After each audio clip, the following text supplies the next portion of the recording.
The snow load up there is a lot more than here too. They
We're on?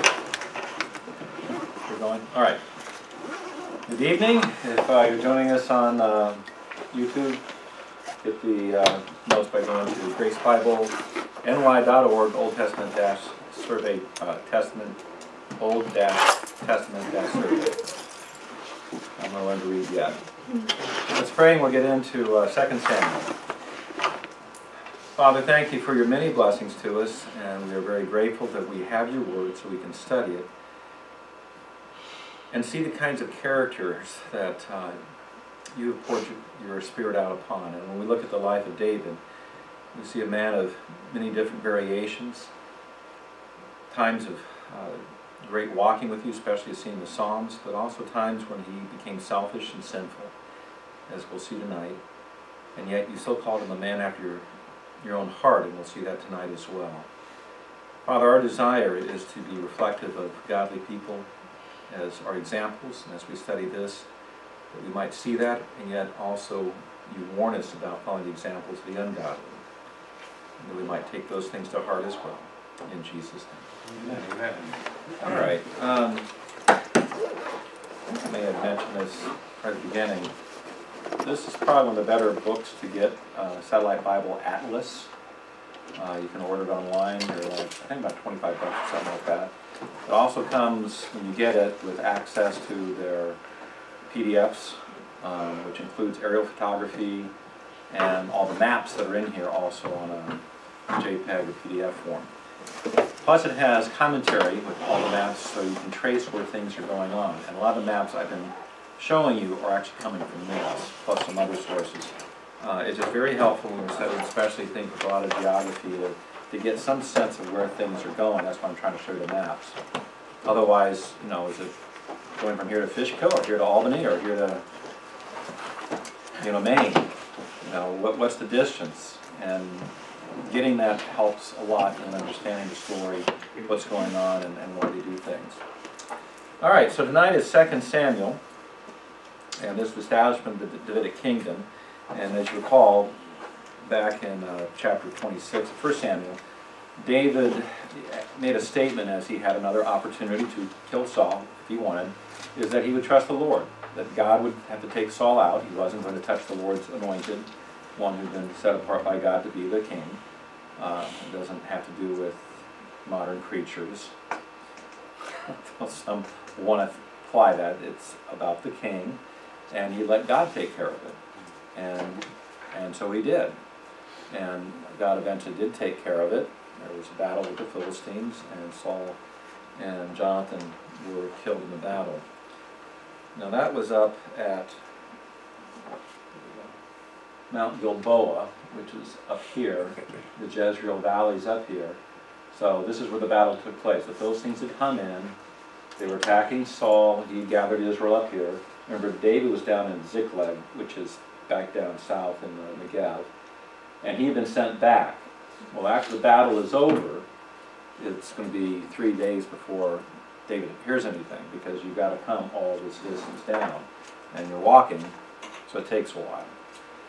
So his response, though, was one of mourning and honoring them. And we understand that very easily when it comes to David, but when it comes to Saul, it's like, why? It's because David had a different perspective of life.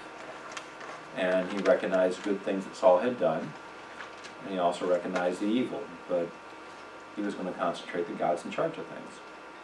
Well, where David finally got the story was an Amalekite had come down. He states he happened to be at Mount Gilboa, and he came across Saul, who was already injured. And Saul said he begged him, "Would please kill me?" And Amalekite says, "I know he wasn't to live, so I killed him." And he took the crown, and he took the bracelets, and then he made his way all the way back down to Ziklag. I'm sure hoping that David's going to reward him because now you were king. The one who's preventing this is now dead. But there is a bit of a problem here. 1 Samuel 31:4 states that Saul's armor bearer euthanized him and then committed suicide. So was it his armor bearer or was it the Amalekite?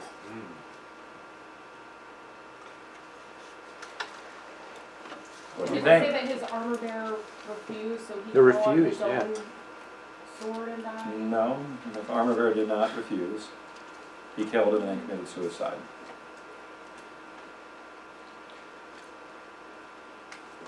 Okay, I'll let you struggle with that. Somebody refused first, though. We didn't want to.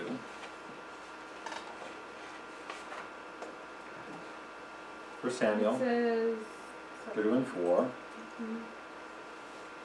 "Draw your sword and thrust me through with it, lest the uncircumcised come and thrust me through and mistreat me." But his armor bearer would not, for he feared greatly. Therefore Saul took his own sword and fell upon it. And when his armor bearer saw that Saul was dead, he also fell upon his sword and died with him. So was Saul dead? He said that he thought he was dead. No, he said he was dead. Yeah. When he saw that he was dead. Say it again? When he saw that he was dead. So he was dead. Not that he committed suicide. killed himself. That he saw that he was dead. Not that he didn't see that. It doesn't say that he said that he saw that he killed himself. He said he saw that he was dead. So there must have been some confirmation of Saul being dead. Right. So Saul killed Okay. himself. He And could this is have what I been was an saying. So you're Amalekite saying that that- killed yes. him and then he found him. He Yeah. didn't say he Well, saw Saul that was he killed injured himself. already. He saw that he was dead, so he confirmed that he was dead.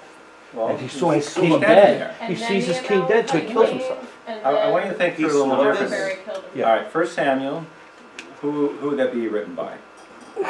Who are the authors? We talked about that last week. Nathan? So you have Samuel up to the point of his, he died, And then it was. and then it'd be the prophets. You have Nathan, Gad, with the main ones.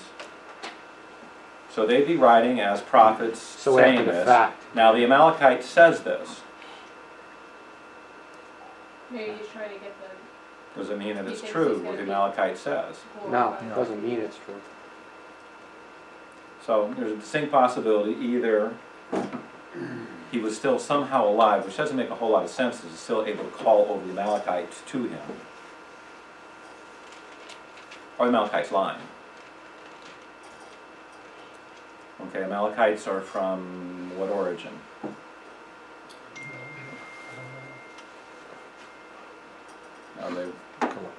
They're part of those who are, Dead.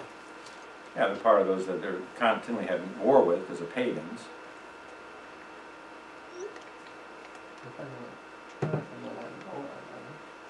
No. No, they're among the Canaanite clans. So when you're reading through Scripture, and the reason I'm camping on this just a little bit, when you read through Scripture, just because someone says something doesn't mean it's true. It means it's faithfully recorded what the person said, but people lied. So Scriptures will record the people who lied and what they said in their lying. So you find that in many examples, but this is a possibility here. Otherwise, you're trying to say, well, maybe 1 Samuel 31 got it wrong. No. No. The prophet got it wrong. No, No. because he's making a comment about it when he saw him. So the prophet is giving the report. Same prophet's probably writing this, most likely, either Gad or Nathan. And he's recording what this guy said. Now the guy also, evidence toward he's lying, he has the crown, he's got the bracelets to prove Saul is dead, and he's looking for a reward. So he stole it. But what reward did he get? He got executed. How was it that, and that's the contrast. David was the rightful king and would have had the right to execute who is now a usurper. He'd been taken away from him. Samuel said, the kingdom is taken away from you. And he wouldn't. I'll let God take care of it. And that's why he challenges Malachi. Were you not afraid to touch the Lord's anointed? He tells them men and they execute him. Okay, so I just want to make that point. As you're reading through, pay attention to who's saying what. What is the source? Who's recording it? Okay, that's probably the biggest clue here. All right, so he gives this story, and his reward is, instead, he is executed. Okay, and then David gives a dirge for Jonathan and Saul.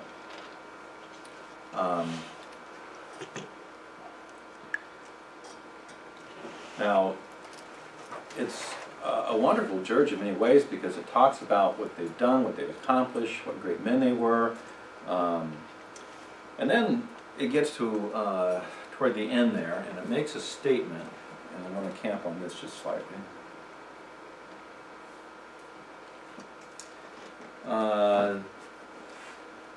Okay, the military exploits, you should weep, verse 24, the mighty have fallen. Then 26, I am distressed for you, my brother Jonathan, for you've been very pleasant to me. Your love to me was more wonderful than the love of women. How have the mighty fallen, the weapons of war perished? Yep. As the rise of homosexuality as a force in our nation, suddenly this was being interpreted as David and Jonathan had a homosexual relationship. Crazy. Okay, why would we know that's not true? They were homosexuals. Well, they weren't. They're going to take the term there for pleasant. Very pleasant to me can mean beautiful, has a bunch of different, strong, and so they'll take that one. But what can we do to find out what's the love? In English, we have one word. What about other languages? There's multiple words, so we can look those words up and get a much better clue about what's going on. So it's very interesting. The Septuagint uses the word for agape, agapao. Not eros, not even flow, not even fond feelings of affection here. It's that kind of love. That kind of a deep, committed love. You've been more sacrificial to me than even his wives. And that's what's being talked about here. And I put up there Titus 1:5 because that's the verse that says, the pure all things are pure, but the impure, everything's perverted. My paraphrase. Because their minds are perverted. So they can't see purity. They will read into anything, and that certainly continues to be a problem in our society. Those who are sexual perverts think everybody is like them. And so they think automatically it has to be perverted. It's simply not true. Not only that, we see David's relationships. He seems to have had a thing for women. No. Multiplied wives. Multiplied We wives, have 8 of them. and even taking those that don't think belong to he- him. I think he had a different 8. problem. Okay, so just Like that. pointing these things out because it is important. Be careful of the kinds of things that get claimed. All right, so the kings are established, and David is established by the tribe of Judah in Hebron, and I'll show you what that is in a minute. And he sent praise to the men of Jabesh Gilead. Remember we showed that before last week, up in the far north in the area of Bashan, because they had rescued the bodies and buried them. And so he commended them. And then he tells them as well, Judah has made me king. So he's also like, it's time for the rest of you to acknowledge this. Now Abner, who's the commander of Saul's army, and also Saul's cousin, there's a lot of family relationships when these things get going. So Abner is actually Saul's cousin, commander of the army. He establishes Ishbosheth as king of Israel. So it's split. And the result is there's going to be a war for quite a while. All right, so the Civil War starts in chapter 2. And it starts with a contest between 12 men from Abner and 12 men from Joab's men. And they go to battle, and they're each valiant warriors, and they each kill their opponent at the same time. Yeah. So all 24 are laying there dead. And now a battle breaks out, and it starts here in near Gibeon. So the pool of Gibeon, which is, here's Ramah, Gibeon's about here. So it starts there, and it starts spreading, and Joab's army is being victorious. 360 of the Israelites are killed. Abner kills Asahel, that's Joab's brother. He was following close behind him, and Abner kept saying, turn aside, go find one of these other young men to kill. Leave me alone. He doesn't, and so he takes the end of the spear and he thrusts it back and all the way through, and so he dies. Well, of course, that's going to come back later. Joab is going to remember this. Finally, they're up on a hill, and he calls them to, or you can pursue forever your brothers. We're still all of the same, all Israelites, and he calls them off. So 360 died, but that's the beginning of the Civil War. But it's going to go on for a while. Now the text then jumps over to David. David has 6 sons while he's in Hebron. Ishbosheth rebukes Abner for then going into his father's concubine. So Abner then turns against him. Abner then makes a covenant with David that he's going to bring Israel over to David's camp. David says, no, not until you bring my first wife, Michal, to me, which he does, and she had been given to another man, so I had to take her from him. And now he is set to do this. But it's several years before while all this is going on. It's 7.5 years that David reigns in Hebron. So the text makes it look like it happens rapidly. It doesn't. 7.5 years for all this to take place. Well, in this covenant, so Abner had gone down to Hebron, which is all the way down here. And they actually were positioned over here as where Ishbosheth had set up his throne. But he'd come down to Hebron, and then he was going to go back and get everybody in Israel to follow David. Joab is coming in and hears about it, goes after him to say like there's more news. And when Abner is not prepared for it, he murders him. Grabs by the beard to kiss him and then stabs him and kills him. So it's murder. David disavows any part of it, and he makes a very grand display of his mourning. But it's interesting, he does not punish either Joab or Abishai, who is the other brother, who was taking part in killing this other fellow. Now, don't know why. Remember, Joab and Abishai are his nephews. David's nephews. Yeah, also Joab is David's nephew.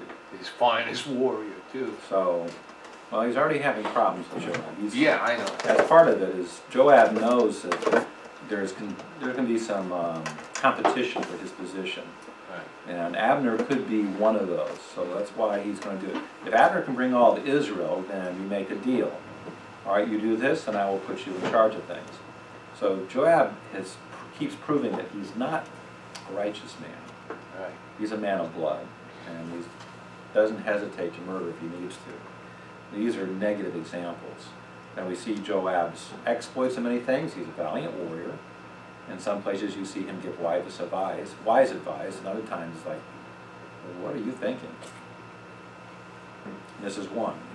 He seems to rise with a jealousy. He's going to get rid of people.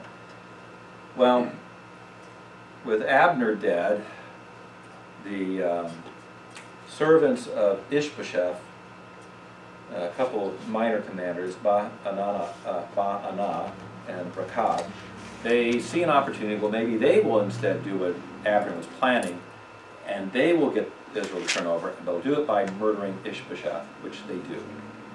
And of course, they come down. It's interesting. It states that they came by the way of the Arabah, so they come down here and then come back up somewhere. Either come to Jerusalem and down, or they come and work their way probably over through Jerusalem. That's the more common way, and then down to Hebron to tell them that they've murdered Ishbosheth.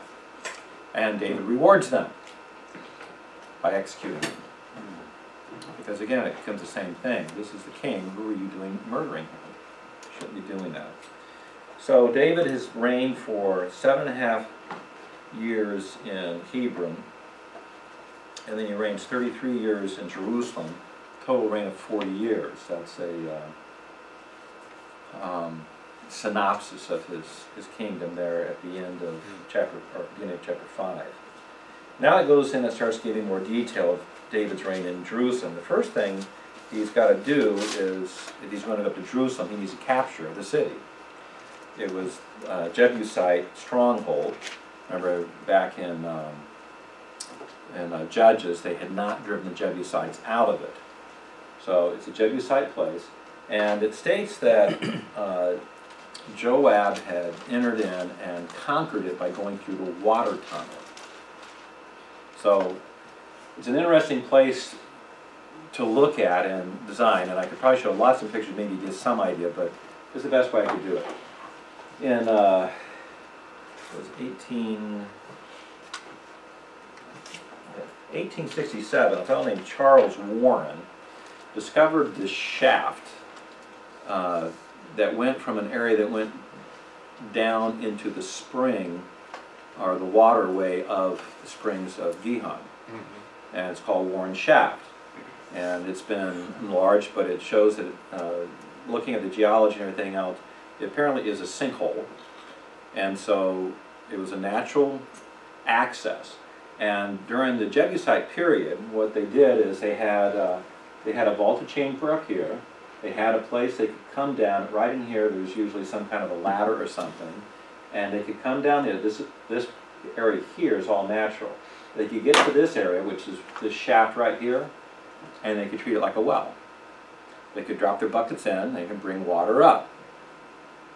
Now that's down here. Here's the springs. Now later on we'll talk about Hezekiah's tunnel, and he dug all this out, but it came down to here, and the springs naturally were in this area and then would flow out. So water would come in and go down. If you get down there, it's a gushing spring. Because that was one of the things we did on our trip, is we actually walked Hezekiah's tunnel. And you enter by going down. Now it's the staircase that comes down here, paralleling this, and you're right by this shaft, and there's the shaft.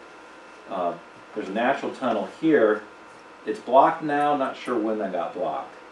But what Joab did is he came in through the spring, which is just outside the wall.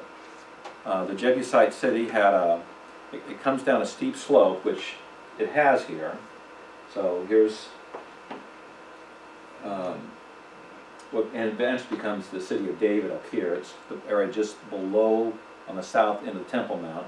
Comes down steep, and they built a fortress here, but it's next to the springs. It's not, the springs are not inside, it's next to it. So if someone would try to get to the springs, they could shoot with arrows and throw rocks down. I guess they figure that's a good way to kill people. Joab comes in through the springs, and he climbs up this, comes up, and now he's inside the city. And that's how he got in. The Jebusites didn't think anybody could conquer them, and they didn't recognize they had a way to get in. But, you know, would you think anybody's going to climb up a shaft like that to attack? But they weren't paying attention, and he got in. Did you get a chance to visit that? Yeah. You did. Yeah, I did. I could have taken. I didn't take that picture, but I could have taken that picture. And it is very interesting. And if you ever get there, make sure you figure out how to do the Hezekiah's tunnel walk. It's but wear water shoes because the water will get up to about your kneecaps. Yeah, and it's a feat of engineering too. That's pretty cool. But we'll get to that later on when we get to Hezekiah. So we'll show more pictures of the tunnel. But this one is just saying is that they figured out how to get in there, go up this shaft, and they were in the city. I can see you doing that. Not now. I'd probably get stuck. No, it's not that. Yeah. It's fairly big right now. Is that picture looking down? Straight down. So, yeah, oh yeah. It's looking straight down. First man to make it to the top drops all the ropes. He drops the ropes or he opens the gate. Yeah, one or the other. He does something. So, but they got in. Yeah, they got it. So now it's been captured, and that becomes this Jebusite stronghold, becomes the Mount Zion, or also called the City of David.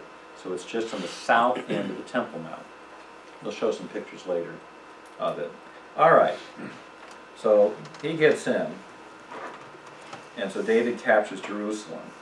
Well, so he's established himself in Jerusalem, and he adds more wives when he gets there, and there's a bunch more children. There's actually, at the end of your notes, there is a listing of the stated wives and stated children by those wives. There may have been more, but these are the ones that got recorded. So he established himself, and then he defeats the Philistines. There's going to be a lot of battles, but he defeats them well this time. It's going to be quite a while before they come back. Now, he defeats them in the valley of Rephaim, which is right here. Now, remember, this is a ridge. This is the plains. Comes up. It's called the Shephelah, and it's low hills and valleys going up to the ridge where Jerusalem's at. So it's uphill from the coastal plains. All right, for those who went out to LA, because several of you have already, it's sort of like looking at Los Angeles and looking to the Santa Monica Mountains. Okay, it goes up. There's little canyons and stuff. So this is one of the ways you can come up this valley and to get to Jerusalem. There's a couple other places that you can go. There's another ridge route over here, another one over here. So the Philistines come, and twice they do this. They come up this way. David is based here, and he comes around to Bethlehem and comes around and attacks them out in the valley.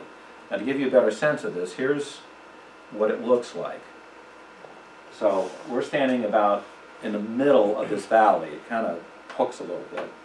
So this is north, and down that way is south. You can see this road here and that road are the same. So that gives you an idea of how it puts together. So from Bethlehem, you come around down here. So the Philistines are coming up the valley. From here, they're coming up the valley. That's the easiest way to come. And David is told to attack them. And he attacks them here, and so it's a broadside, and he can take them out.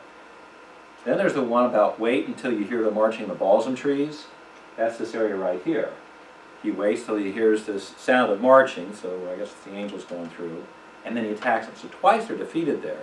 The second time, going back, he chases them all the way to Gezer. So he chases them up and around. They're defeated. And he's going to have a lot of peace with the Philistines for a long time to come. Okay? I hope the pictures help a bit of the sense in it. Okay? So we'll get back to that. And, well, having a road there gives you a little better idea, plus a couple people standing there. And then down here you can see there's some vehicles and stuff. Gives you a bit of an idea of how big it is. And this is railroad tracks. So it's not a big valley, but it's enough you could be moving. I notice there's still balsam trees there, aren't they? Uh-huh. They look like they are. Well, they've been replanting all sorts of things. That's an amazing, that in itself in Israel, of what has happened in them replenishing the land. This is how it should look. It was denuded, and that's how it had looked, with almost no trees or anything. But they've been replanting trees, and forests are coming back. When I was studying about Israel and their agriculture practices, every picture looked like, you know, a few trees here or there. And now you get up and they have forested it. They've reforested the whole thing. Or the big areas of it. So that's just fascinating itself. All right, so he's defeated the Philistines. And remember, the ark had been left in Kiriath Jearim. And David wants to go get it, which is a good thing. Bring it up to where he is. Don't keep leaving it down there. So he goes from Jerusalem here, and this is a picture, this is modern Kiriath Jearim here, looking from here, looking this direction, because this is Jerusalem here. And there's a ridge you can follow around, and then come around, and that's how they normally would travel. So he was to go get the ark and bring it up, except he doesn't follow what Scripture says. So he has Uriah and other priests, they come, but they load it on a cart. That's not how it's supposed to be carried at all. Exodus 25 and Numbers 3 are very clear. The Levites are supposed to carry it on the poles that were made for it, and specifically the Kohathites are the ones who are supposed to do it. Only on the poles, but they put it on a cart. So they load it on the cart. I guess they figure the Philistines did it, we'll do it. But the Philistines weren't following it. Off they go, one priest in front, Uzziah in the back. It hits a bumpy place in the road, and Uzziah reaches out to touch it, to steady it. Now one way we think, well, he doesn't want it to fall off. But what are you dealing with? God. You're dealing with God. This is his ark. I'm going to help God out. It's irreverence. And he is struck dead. And that's usually one of these passages people get, I mean, that's terrible. Here's the amazing thing. He only killed the one guy. Should have killed them all. Everybody there, they should have just wiped them all out. But nobody else reached out for that covenant, for that ark. But only killed the one guy. And his text specifically states it's because of his irreverence. Yeah. Okay, God is holy. Not Not everybody. He only killed the one guy. They were all guilty. Every single one of them. So David leaves it there for 3 months, and now it states he's afraid of the Lord. As well he should be. What am I going to do? So he finally figures out what he's supposed to do, and next time they go down, they have the proper Levites, they have the poles, they're carrying it properly, and it says he goes 6 paces, and he offers another sacrifice. And he's busy dancing for the Lord, he's worshiping God. You know what? I think it'd take a while to get around here. 6 paces is a sacrifice. 6 paces is a sacrifice. From here, it actually they usually kind of come up and around. So it took a while. So that just gives you a kind of perspective of what's going on. David now is very serious to do this right, because he recognizes the problem when you are irreverent towards God. Don't be that way. Okay? His first wife, Michal, sees him dancing, and apparently he, I guess like some good Scottish men with kilts, a little exposure there, and she has disdain for him, rebukes him, sarcastic to him, and he responds that he would be even more dishonored than this in worshiping God. His honor is nothing. He doesn't care. The goal here is worship of God. And as a consequence, she remains childless all her life. She never has any children. Well, next in chapter 7,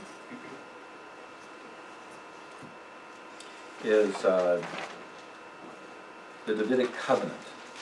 And David, first part of the chapter, is making plans. He would like to build a temple to house the Ark of the Covenant.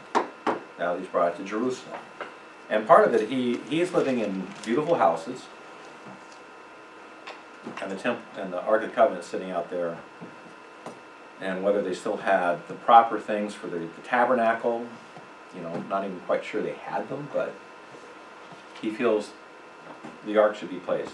Now, Gad tells him, go ahead and do what's in your heart, and then later is, no, you're not going to be the one, it's going to be your son. And God makes a covenant with David, and it has several key elements. First of all, is David's kingdom is going to expand. David's name is going to be honored. He's going to have a great name, and that's not going to be David, but his son will build the temple. David, from this point on, is going to make it his job to amass everything needed to build it. But he will not build it himself. His son will do it. And then the great promise is David's dynasty will be eternal.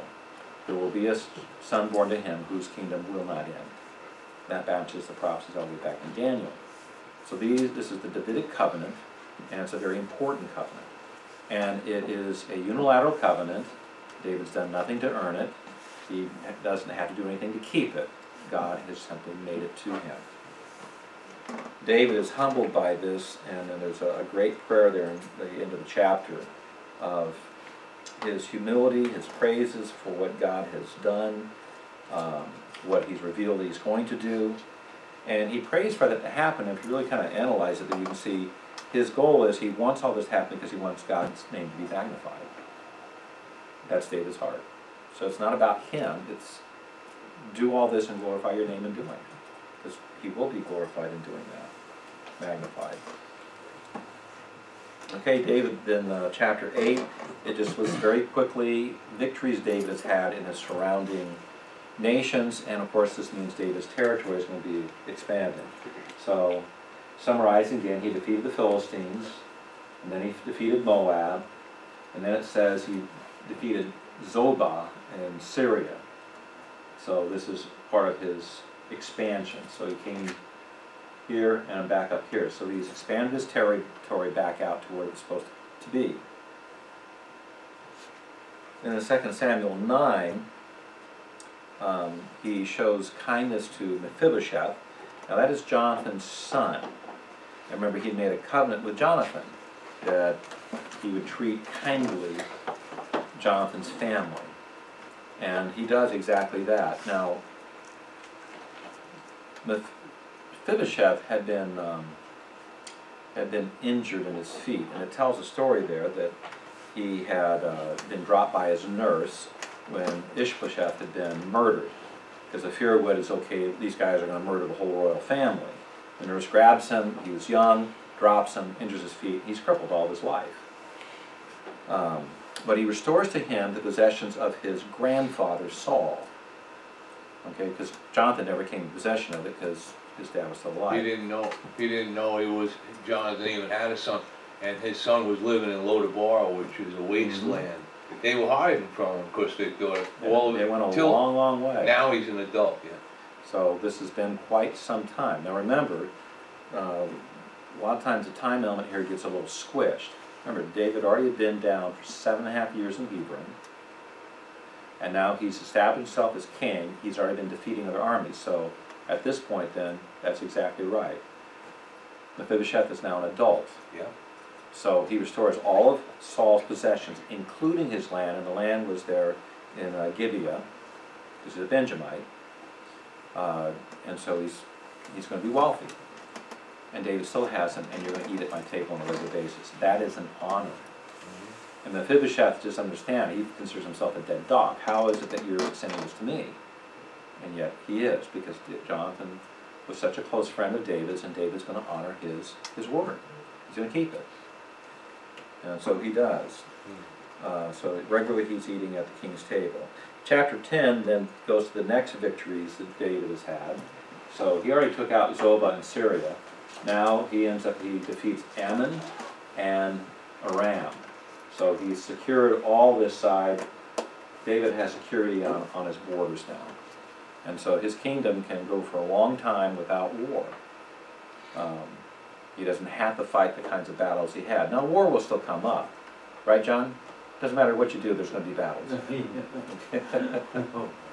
Okay. So, since it's not as critical for David to be there, time has gone by, and David gets in trouble. There's a sins against Bathsheba, and then nasty sins against Uriah. Let's see, I think we got them detailed here. Okay, first against Bathsheba. Now, this text starts off, when it is spring, when kings go out to battle. David is the king. There's a reason it states that. Kings go out to battle. Where's David?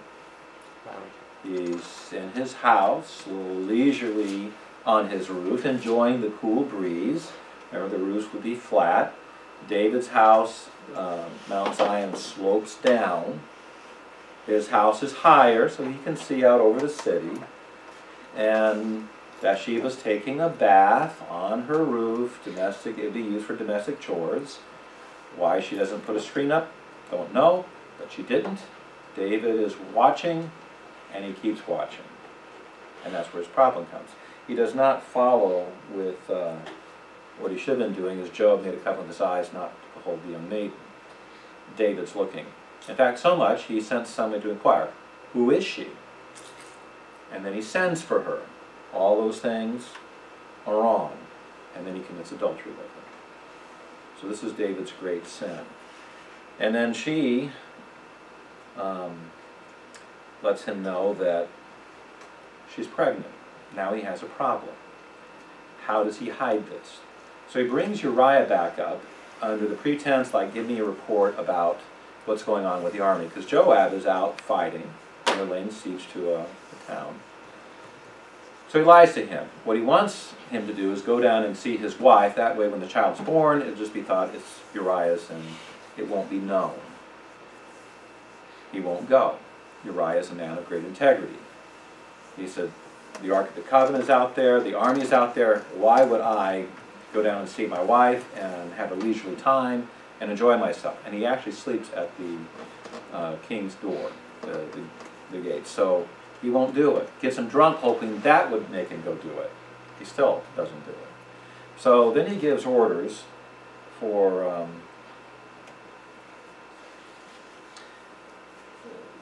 sends it actually by Uriah's hand to Joab, explaining what he wants to have done. Put him in the front of the battle, pull back so he is killed. Basically, he might as well just execute him. But he's trying to hide that as well. It's still murder, but it's done on purpose. And when he is dead, now he's going to take Bathsheba as a wife. So it'd be thought that, oh, they're married. And what a wonderful king to take responsibility for the widow of one of his mighty men. And Uriah is listed. He's the very last one listed of the mighty men of David. So he makes it appear like he's still this great guy.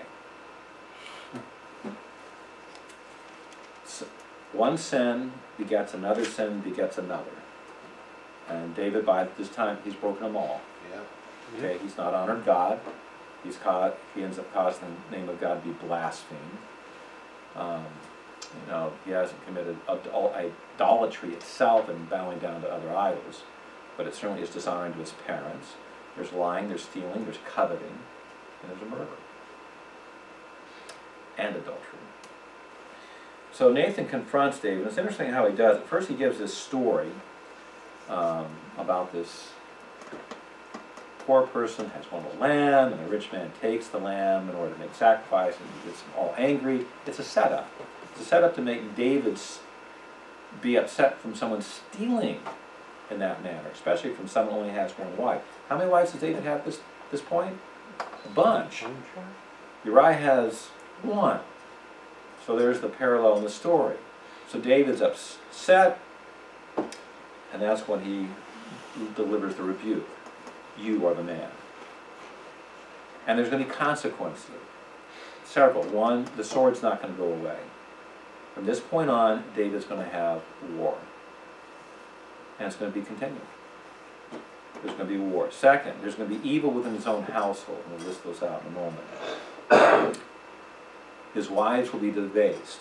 What he did in private is going to be done openly and in public. And then the child will die as well. Now David confesses his sin, and this is where David's character really shows out, and why he, though his sins are horrible, is a man after God's own heart, and Saul is not. When Saul was confronted with his sin, what does Saul do? He follows the path of Adam, right? Somebody else is always to blame. David doesn't do that. And that's the huge difference. Now, he obviously had been thinking about it and been miserable, because Psalm 32 is all about his misery while he's in this sin. Psalm 51 is a psalm of confession when it finally all spills out. And now you see where David's heart is, and that's again is why he is chosen as king, as somebody different. Because that is the real mark of true spirituality. It's not never sinning, it's doing what is right when we are confronted with it. We will confess it. We will get it right. It may take a while, but we're going to get it right. We're going to want to have a relationship with God correct. That's why Matthew 18 does what it does in confronting someone. It's pushing in this direction. Are they going to act like Saul, or are they going to act like David? Okay?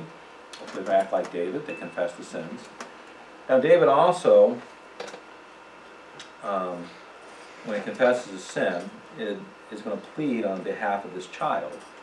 And his servants don't understand it. The child is born, the child becomes sick, and David will not eat, and he's sackcloth and ashes, he looks pretty bad, and they can't get him to do anything. Because his own plea is for this child.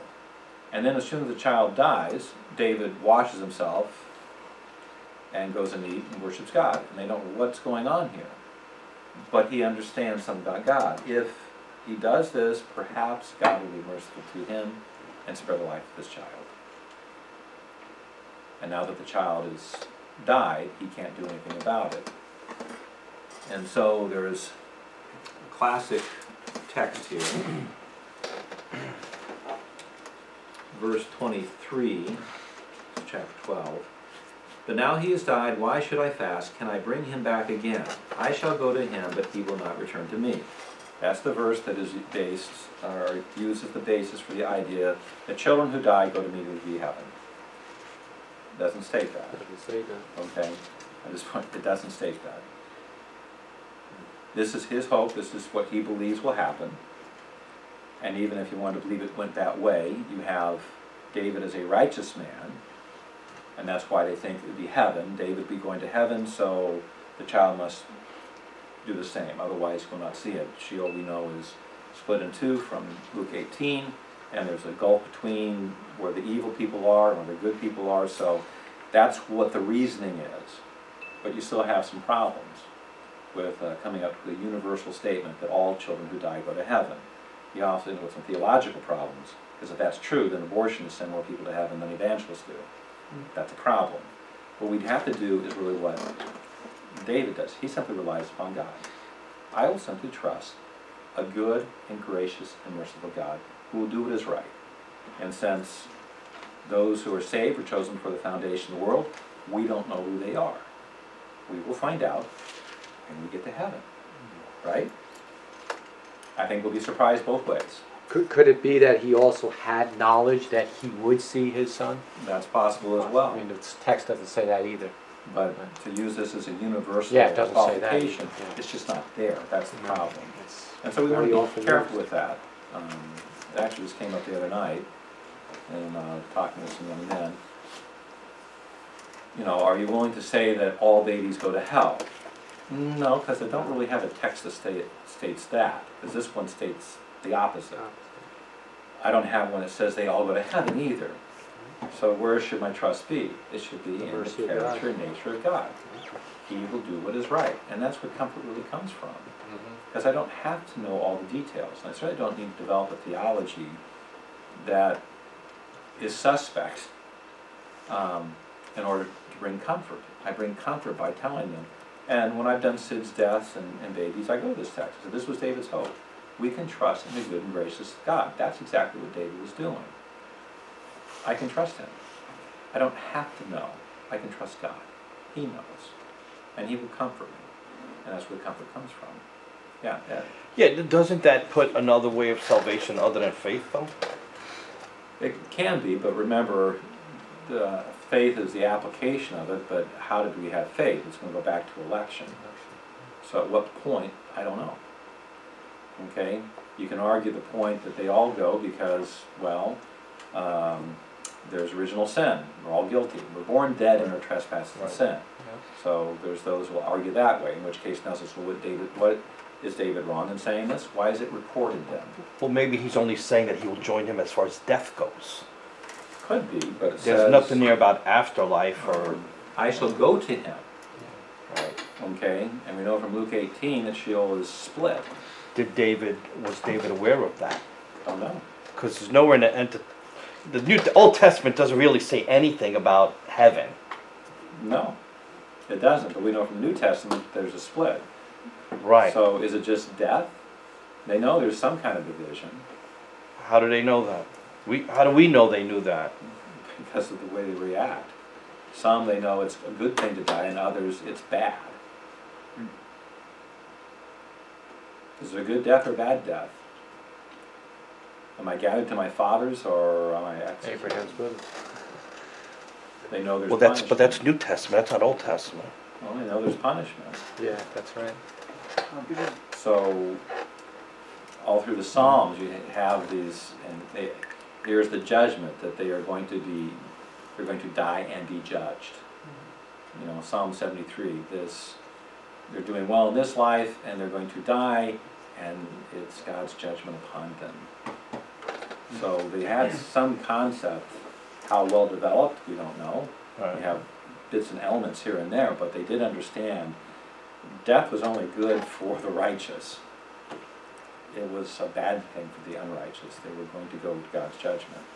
So that's how it's developed. But you can see these are a series of logical positions, and there's a whole lot of stuff we just don't know. We're not told specifically, and so it's just a lot better, at least in my view. I would rather rely upon the nature and character of God as displayed throughout all the scriptures than something else. And that's where my comfort really comes from. It comes from the present. I know what's going to happen in the future in broad strokes and some details, but I don't know what my future is tomorrow. I'm really concerned about the future of our state in the next couple of years. You know, New York's going to be in competition with California to see who can be the Wackiest. well, I don't know. Just expect to pay a whole lot more in taxes. It's going to go up. And you can expect a lot more immoral laws being passed. But you can expect that. How's that all going to figure out? I don't know. But can I trust God in the middle of it? Yes. I can. And that's, I think, really the point. And that's really what should be drawn out of here. Here is David's trust in God, and especially when the juxtaposition here is, he is fasting because perhaps God will be merciful to me and spare the life of my son. God chose not to do that. He's still going to trust God. And his trust now is extended to eternity. I can't do anything about it. He can't come to me, but I will go to him. So he has some sort of hope. He is going to be, not just see, but be with his child. That's his hope. So how all that got developed in him, we don't know. We don't know what he understood theologically. There's a lot of stuff we just don't know how much was revealed to them. We only have what's recorded for us, not where they had developed other things. Yeah, John. What came to mind is today's information that we have compared to, But we have a lot more. I mean, but they still believed. And we have so much more information than them. Some believed. Well, Most did not. And with as much information we have, few are that find the way that go through the narrow gate and walk the narrow path, right? It's still few, even though we have so much more they information. didn't have a Bible back then. Well, they had portions of what we now call the Bible. They had, up to that point, they had the Torah. Okay? So they Jeez. had what was necessary. So this child dies. All right, then Solomon is born, so that's the second son through Bathsheba. And then there's war with Ammon. So that comes up again.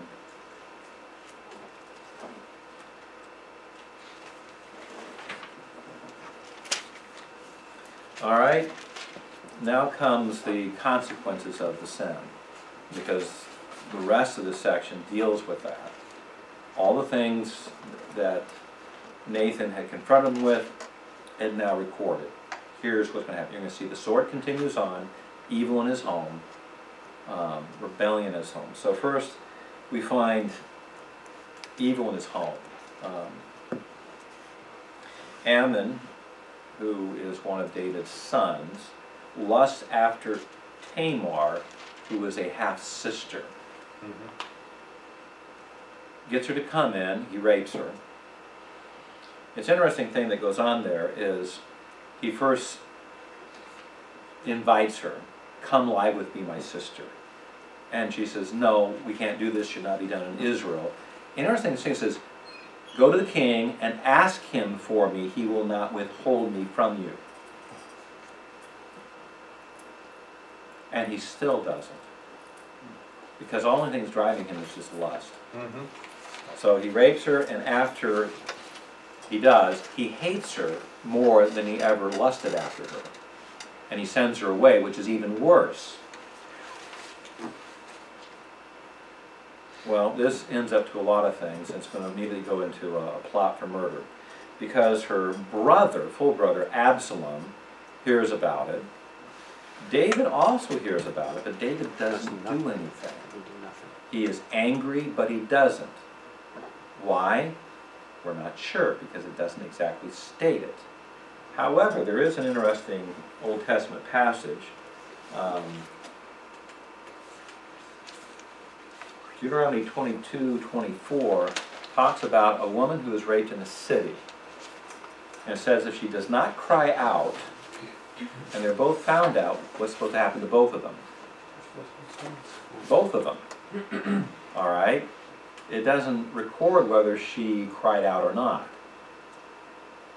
So possibly David is not pursuing it because he doesn't want to execute her as well, because that's what the law would require.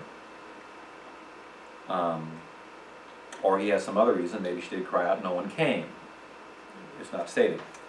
Although since it was in a house that's in the city, don't know. We don't know. That's where a lot of things that we'd like to know a little more specific information, we just don't have it. So we're left a little bit to speculation.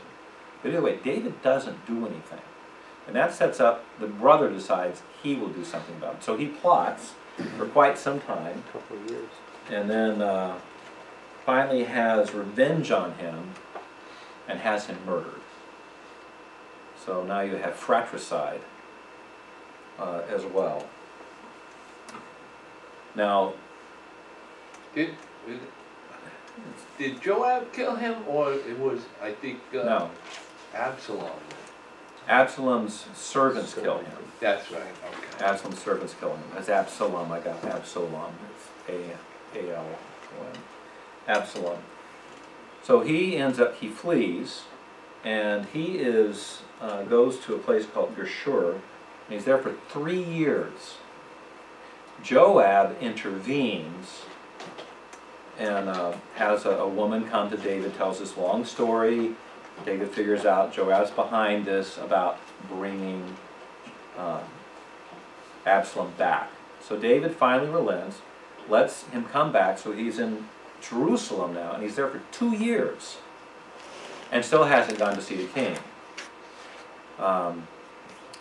Interesting story there. Absalom burns down one of Joab's fields to get Joab to come to him and say, why am I here? Go talk to the king. Finally, he gets to see the king. That's 5 years he's been in exile. So what resentments have built up, don't know. But there's a real problem with Absalom, because in his heart is a conspiracy. So while he is in Jerusalem, he begins a long campaign, and he begins to set himself up as someone who's more favorable to people than David would be. Someone's got a problem, they're coming in, he's sitting at the gate. If I were the one in charge, here's what I'd do for you.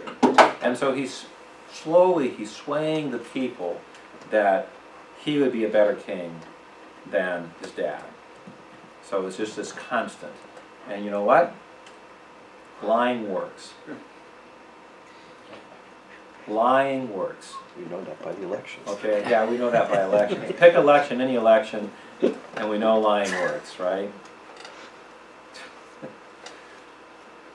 Keep it up long enough and people start believing you without evidence. Okay? He has no evidence he'd be better. Oh. It's just what he's saying. But over time, he finally sways the people, pulls in a whole conspiracy to end up overthrowing his father. That's going to be his goal. Now it's interesting, there's a fellow named Ahithophel who joins the conspiracy. He is one of David's most trusted counselors. Question, why does he join this conspiracy? And later on we'll see he personally wants to lead the 12,000 to go kill David. Personally he wants to do this. If you go through all the connections of who's who and who they're related to, Ahithophel is Bathsheba's grandfather. Family intrigue. He is Bathsheba's grandfather. Okay? Well, David hears about the conspiracy when it's finally being come to pass, and he flees Jerusalem. And there's a lot of interesting things that go on even in his flight. He learns this plan for a Pudyat, or a push, if you like Russian words better. A putsk, P-U-T-S-C-H, putsk. He flees to Jerusalem. He leaves 10 of his concubines behind to take care of the house. He sends the ark back when the priest Zadok comes with it. He says, take it back. If God's favorable to me, I will come back to it and worship the Lord with it. If not, it belongs in Jerusalem. So it says something about David's character. He also sends Zadok back in order to be a spy. Listen to what's going on and then send word by your sons, and there's a whole way for you to get information to me. And then Hushai is also sent in. And Hushai is another one of David's counselors, specifically to find out what's going on in the inner council and seek to thwart Ahithophel's counsel. Now, there's other things that are mentioned. Ziba is Mephibosheth's servant, and he lies in order to gain favor with David, that Mephibosheth is hoping that he's going to regain the throne or gain a high position, and it's all a lie. But he does bring David a lot of supplies, and that's helpful. Then Shimei, he is a relative of Saul. He's within that family. He is standing on the ridge as David's entourage is leaving, cursing David and throwing stones.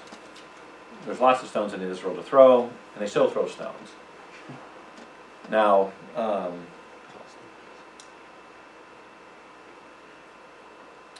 Abishai, who is one of David's other nephews and one of his generals, asked permission, let me go kill this dead dog.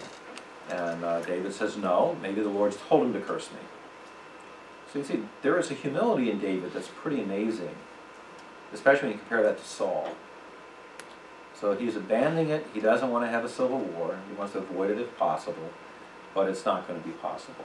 Because as long as David's alive, then Absalom has got a problem. He's got to get rid of his father. So that's even worse. Not much of a guy. At Ahithophel's counsel, he defiles Jerusalem, including sleeping with David's concubines in public. So this, what was done in secret by David, is broadcast to everybody. And so the consequences are being borne out. This is the consequences of David's sin with Bathsheba. Now Hushai's counsel ends up being what's taken. But Ahithophel wants to attack and kill David immediately.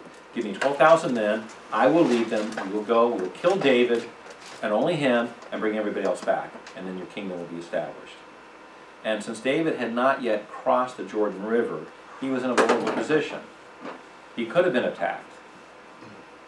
Instead, Hushai warns us that David is a wise old warrior. He's not going to be where you think he is. He's going to lay a trap for you, or he's already crossed over. You need to get all of Israel together and then attack. Well, his counsel is followed instead of Ahithophel's. And he then sends messengers to David to say, get across the river, you're in a vulnerable position. And David then does cross the river. Ahithophel, because his counsel is not followed, commits suicide. That's pretty radical. But he may have been wise enough to recognize that since that counsel was not followed, David probably would win. And therefore, he's not going to wait for all that. But he commits suicide. It tells you something's wrong with him.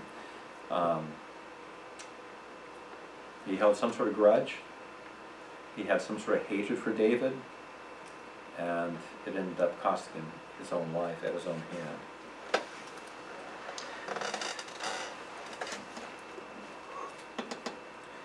Let me go back.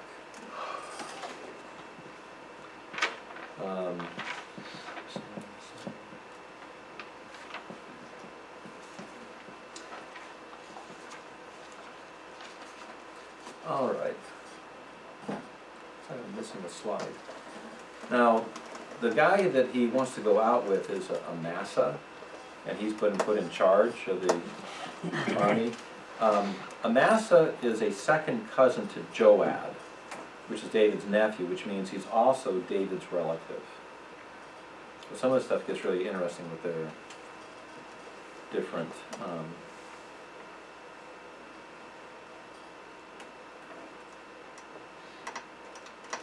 I'm missing the slide for 2. That's not good.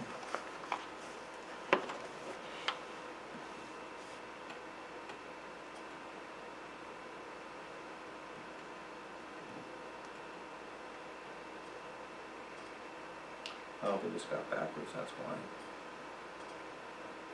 Alright, there's the slide I want. They're in the wrong order. Alright, Absalom is defeated, so he gathers all of Israel. They go chasing after David. And David has crossed the river, and he's gone up. So he's come down here, crossed somewhere in the Jordan, and gone up to Hananaim. And then that's where he's staying. So he's gone a long way. So all of Israel is gathered together.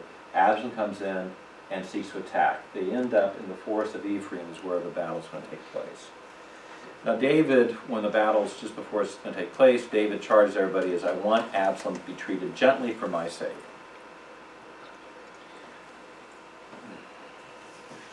This is your son. He's also the guy who just had a coup, and he's out to kill you. But says, treat him gently for my sake. Well, 20,000 are killed in this battle in the woods. Absalom is riding on his donkey, and he rides up under an oak tree, and somehow he gets his head caught in it. Wasn't he being chased by Boaz? Well, they're being defeated. 20,000 had died, so yeah, he's fleeing. Right, he's fleeing. But somehow he gets hung up in a tree. And it says by his head. Should've got another haircut. What they say. Yeah, by his hair. His hair. Well, he's got long hair. Yeah. So, however it is, He's not dead. he is stuck in this tree, and he can't get out. And so he's hanging from it. Yeah. Okay? Whether his head's there, which in case you think he's got his arms free, or is it the hair got tangled up and now he's swinging and he can't climb his hair. Whatever it is, he's stuck. And this is bad. So Joab comes upon him, and he tells the young men, kill him. The young men remind him, David said, be gentle with him. We're not killing him. Interesting, says, and we know you. Yeah. I was paraphrasing, but we know you. I'll kill him, and then I'll be in trouble, because you'll tell David, I did it.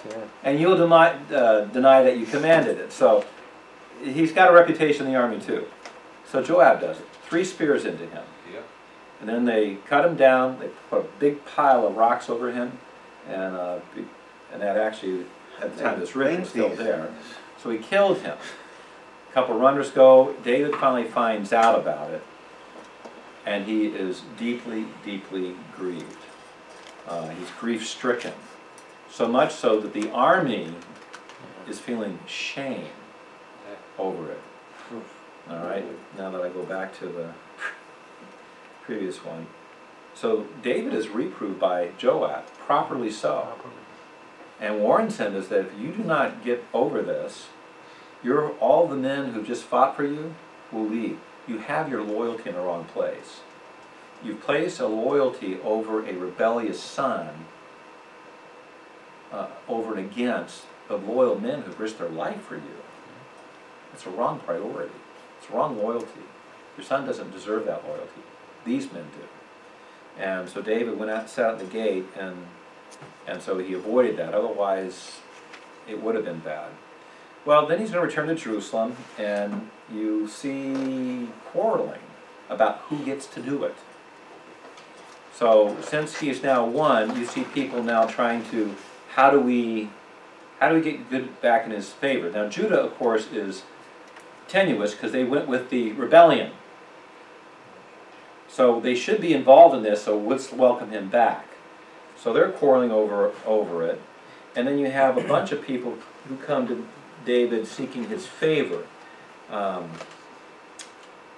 Shimei, he confesses his sin, and he's allowed to live. Now David remembers it, but he allows him to live, even though Abishai still wants to kill him.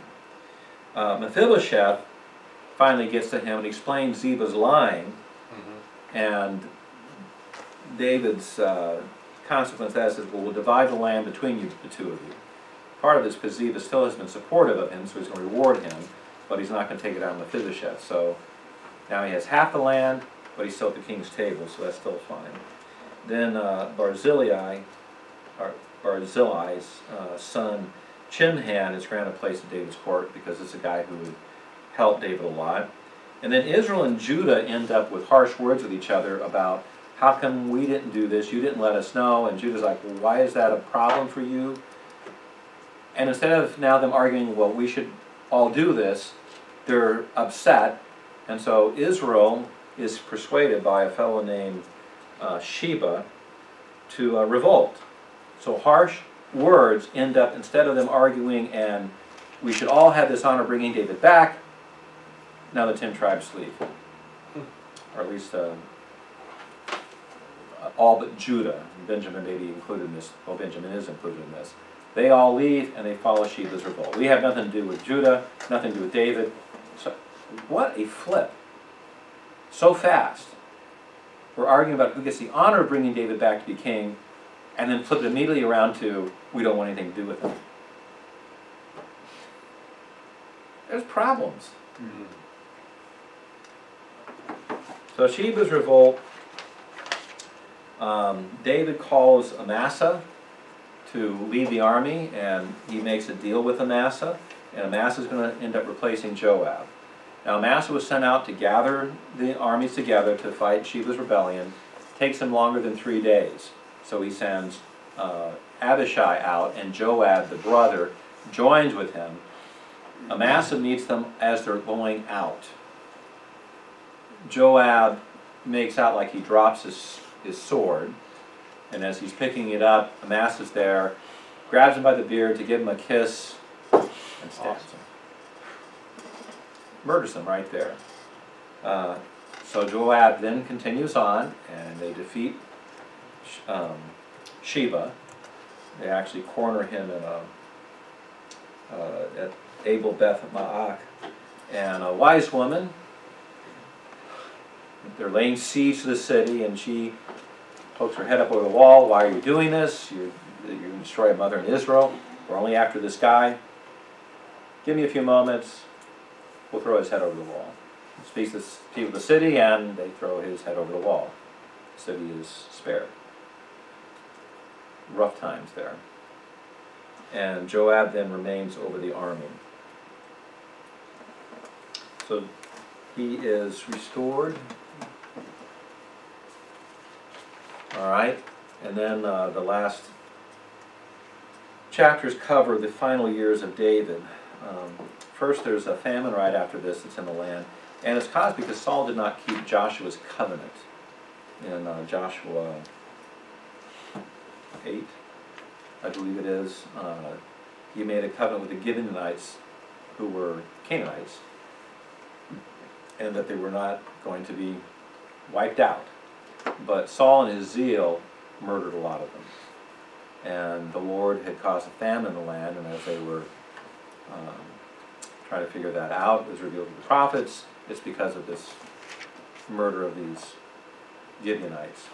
And the consequences is that as the Gibeonites wanted, they didn't want money, it wasn't worth anything, they wanted revenge on Saul's family. And so it was decided that 7 of Saul's sons would be executed.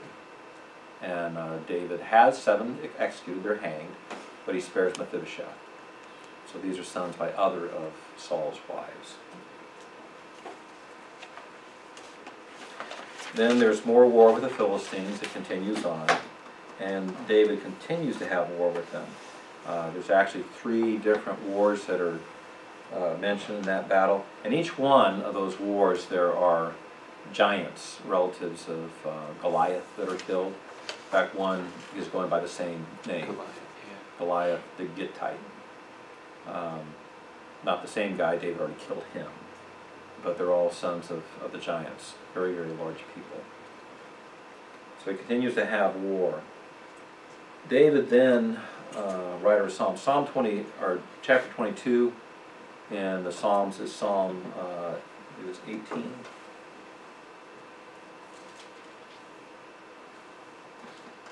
Yeah, 2 Samuel 22 and Psalm 18 are the same. And then there's another psalm in the beginning of chapter 23. So the sweet singer of Israel composes a lot of psalms. This one's actually included in the history. Then chapter 23, the rest of it is David's mighty men. A lot of them are very specific of why they're included, the very specific actions. And then the verses 24 through 9, it just lists them out. All of David's mighty men. And some of these guys did some amazing things. Quite spectacular feats of strength and courage. And that's why they be called David's mighty men. Then it closes chapter 4 with the census and plague. The first verse says, the anger of the Lord was against Israel, and it incited David to make a census. And David demanded it be done. Joab counseled against it. The commanders of his army counseled against it. We don't need to do it. We're not told specifically why this was wrong.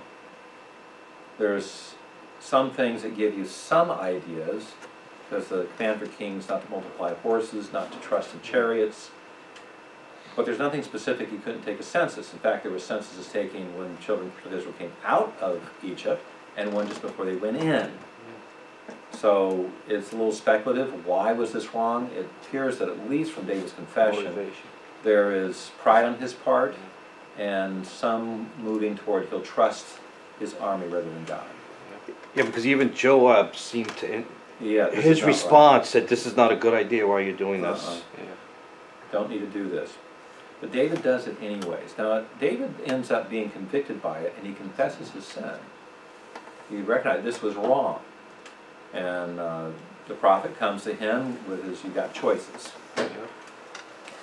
None of them great, but interesting, David's choices, let me fall into the hands of God, or the hands of the Lord, rather than the hands of men, because with God there is mercy. He would not expect that from men, and so that's what he chooses. Consequence is an angel of the Lord brings a pestilence upon the people, 70,000 die. It's serious. And David sees the angel, he's in Jerusalem, and remember the Mount Zion is just below the Temple Mount. He sees the angel of the Lord, and he says, basically, take my life, I'm the one who's done this. And he is directed what to do, and he buys the threshing floor of Araunah, and offers sacrifices there, and the Lord's hand is stayed. The angel of the Lord departs, and the plague doesn't continue. That threshing floor becomes the site of the temple. And that's how this ends. That's where the temple will be picked up, and that's gonna begin in First Kings, when Solomon starts building it. It's gonna be built on that threshing floor. Now, I'll mention here that there's a difference between the account in Chronicles and here, and a different amount of money. This is just 50 shekels of silver. That's just the threshing floor. The other amount, apparently, is for the whole area around it. So he buys the threshing floor, makes sacrifices, and then buys the entire area that will become the Temple Mount, eventually, the area for the whole temple and everything around it. All right? Okay. Here's all of it. Any questions?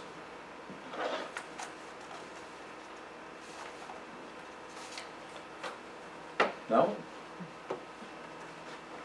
Well, let's get rid of this. On the children of David, Michael's not in that list, but she was one of the children, one of the wives. She's the very first one. It's supposed to list the children, the wives who had kids. Because the important ones comes out, it's through Solomon, because both the kingly line and the line that ends up with Mary is through the son of Bathsheba, Nathan.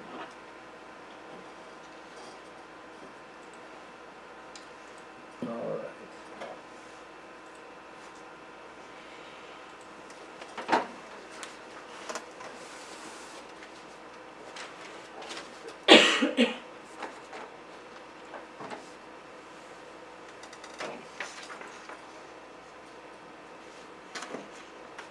All right, let me show you a couple of pictures.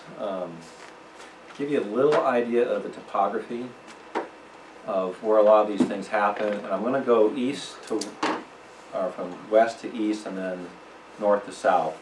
I didn't have time to arrange all the pictures, but I'm just going to start with some of the areas on the coast. First, we start with Ashkelon. Let me show you something else too.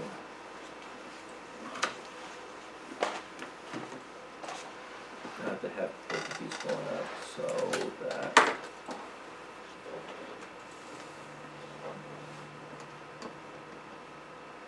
Where's that, do you know, is that one of your pictures, or your son's pictures? Hmm? Is that one of your son's pictures? That? Yeah. No, that's from some program we got.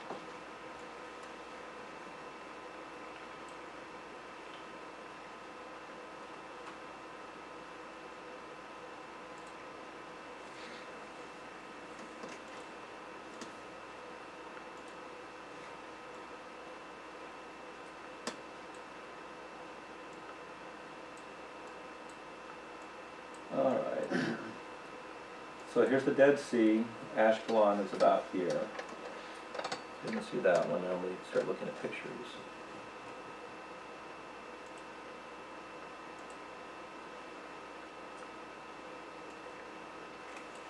Okay, here's the coast of Israel at Ashkelon. So it's a gentle sloping with a long, wide plain. If I go back to this area, the hills don't start until in this area. This is all big, wide coastal plain. I think, Randy, you went out to Ventura, I think. Yeah. So it's just like Ventura. It's just gentle slopes moving up slowly to the mountains. Yeah. Or even the LA coastal basin. It just slowly, and then it finally gets to the hills. Okay? Not until you get up to Mount Carmel is there's some hills actually on the water. But it's just wide sandy beaches, as you saw from here. They're pretty beaches. This is the ancient Jebusite site of our city of Ashkelon. This is covered because it's mudstone and they don't want to erode away anymore. Oh, that was that other picture you showed us, right? Yeah, I think I showed That had, you that as well. But that's the beach. That's this part is Israel. Back down here, that's the Gaza Strip. And so, yeah, you gotta be a little careful for flying rockets and stuff. Total land mass, what are you looking at? Half of New Jersey? All of Israel's about the size of New Jersey. Oh, so, okay. well, That's a good way to relate it, but much nicer. oh, yeah, smells better too, I bet. My apologies to those of you from New Jersey that like it.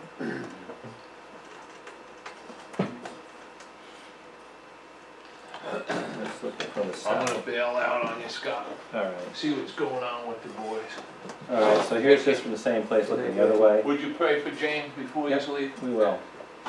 So, this is the site of the area where that Jebusite town is right here. All this whole area is part of that town. But again, you just see, they just stretch north. It's just, it is pretty. Tel Aviv or not.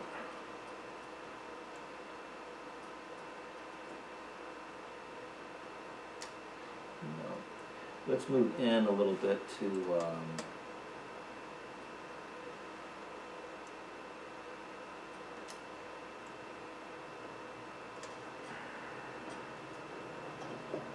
oh, let's go up to the Caesarea Harbor.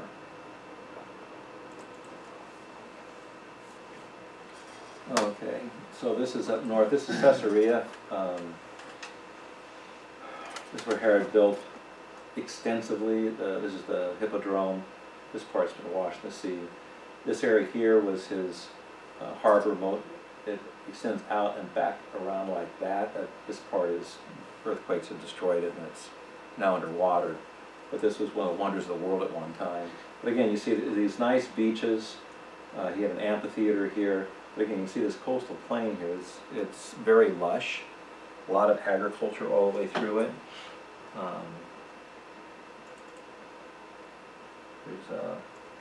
Here's the coastal plain, and it's just full of agriculture. This is the main highway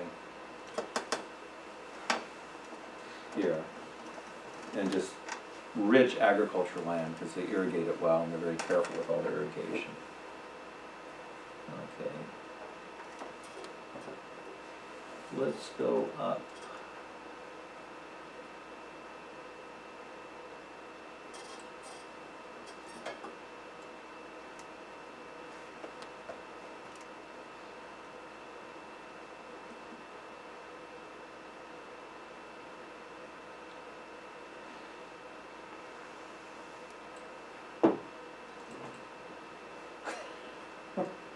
Okay, so as you start getting a little more inland, so here's the coastal plain down here, you start getting into some rolling hills. It just starts gently sloping up. This is Gath. This is one of the Philistine cities. So up on a tell, and it's being excavated, and a pretty sight because you can see way out, and then as you look to the east, you'll see the ridge lines. But so just get it. It's a big, wide, north and south, a long ways, all the way up to Carmel, Mount Carmel. It's like this. What is that black area? Black area? Shade from the sun. This? Yeah. That's just clouds. Okay. These are all aerial shots. So let's continue on going east. We'll go up the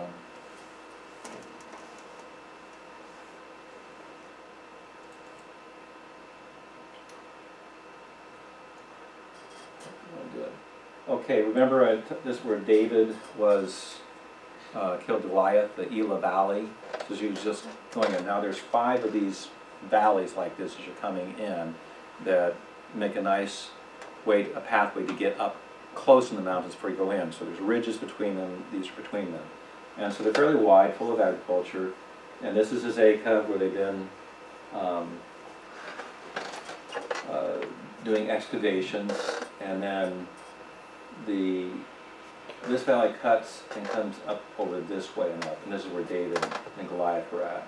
So coming down the valley. When I took the pictures, it was over here looking that way. Okay, so that's the way all these are. So it gives you some idea of why the Philistines had the coastal plains. It's the better land. They had the chariots. But chariots don't work well in a mountain. So the early Israelites were able to contain that. As they gained power, they would take over these areas. If they lost power, they got pushed out. But you can see why they would fight for it. And so strong cities would control an area. So let's go up to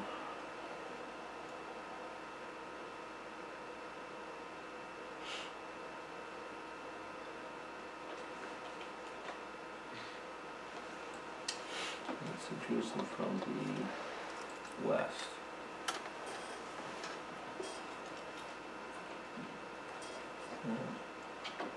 That one, but let's look at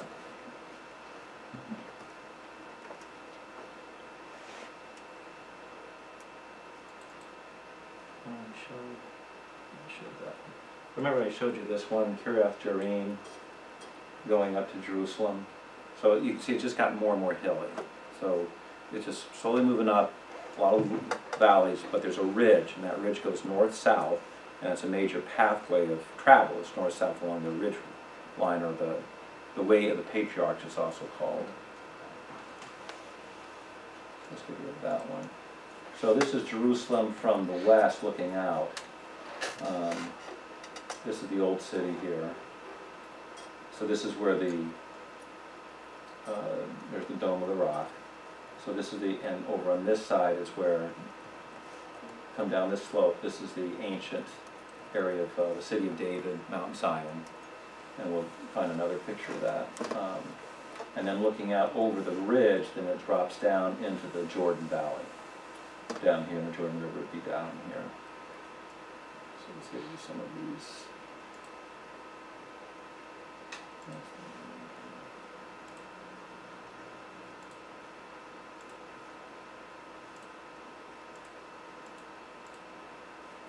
All right, so we've come from here, we're moving in this direction, coming up to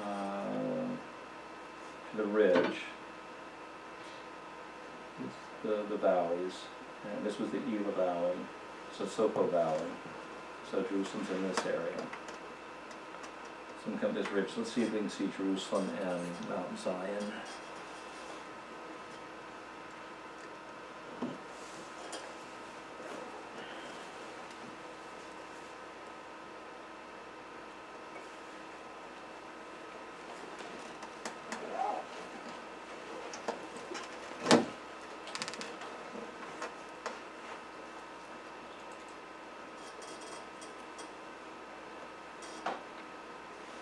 Alright, so unfortunately, some of the aerial shots you lose the perspective.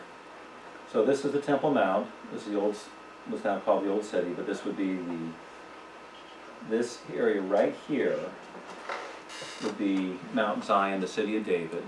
The Gihon Spring is right here.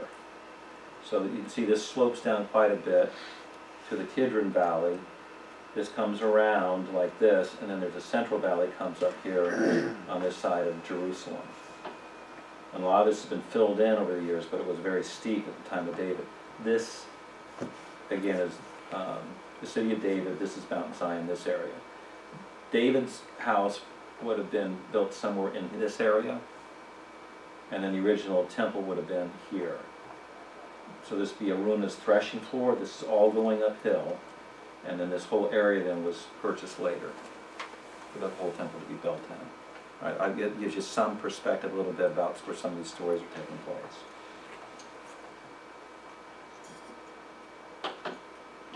It's a very large area. Yeah, it is.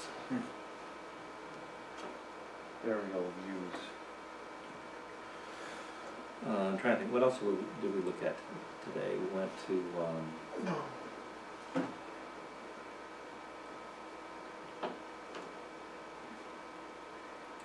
let's see, he attacked, so that's coming this way. What would you like to see? We've got another few minutes, not much.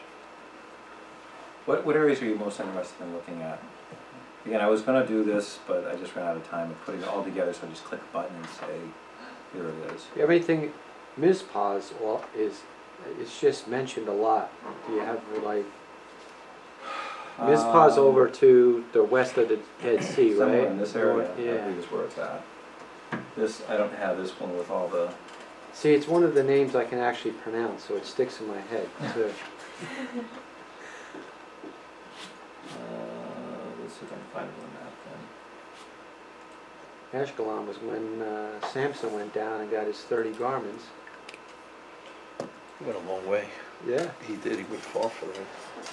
Here. He didn't get them dry cleaned either.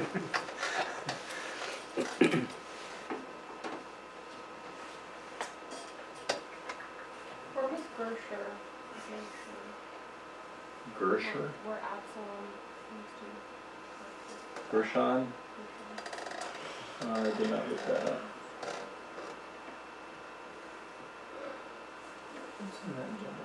It's Like somewhere over in here in Israel Gilead. somewhere. Yeah, it's back on this side, is my understanding, but I'd have to look that up. Let's find out. I have the notes right here.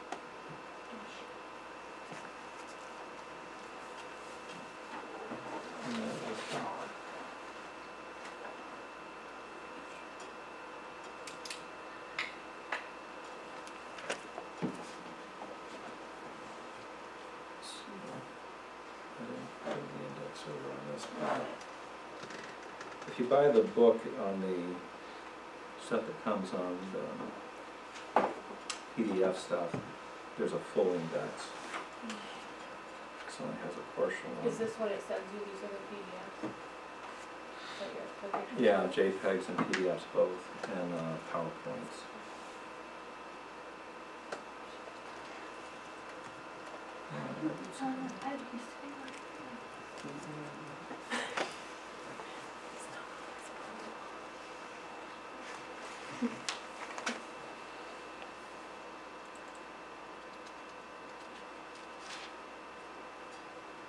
Oh, that's a pretty interesting one. Regional schematic of the hill areas. That's one way to look at it. I'd like to do a class sometime just on geography and put all this together. The coastal plain, the Shephelah. So these low hills, here's these valleys that come up into the hill country. Then, so this is the ridge, comes along here. And then the wilderness, it drops down deep into the Dead Sea, because remember the Dead Sea is quite low. So there's a big descent, and then the Jordan River Valley. So then it comes up again, a steep slope up to Gilead, and plain on this side, the hills going up, plateaus, the Moab Plateau, and then to the desert areas. Bashan, this is the Hula Valley here. Bashan is the upper area, also known as Golan Heights. Okay, this overlooks these areas. This is a wide valley above the Sea of Galilee. It pretty flat up here, then starts dropping down. Very lush for agriculture. Upper Galilee is mountainous, hilly. Again, used a lot of agriculture in that. These are mountains coming up here, Mount Carmel. But even here, the coastal plain, only up here is it really steep, going right to the ocean. Otherwise, there's a coastal plain. Negev is the desert down the bottom.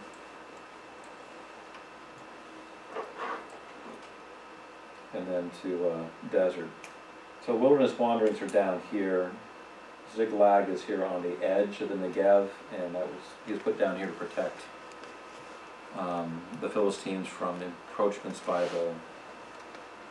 the tribal people down in this area. The Amalekites were down here, and they would make ventures up to steal and rob and plunder, and so put David down here and he'll protect your flank. That's why he was there. Alright, so I'm still looking for Sean, but I don't have that file. Ran out of time. So what the one you wanted? Mizpah? Mizpah, I think. Mizpah of Benjamin, or Mizpah of Gilead? Well, let's look at both. Let's see.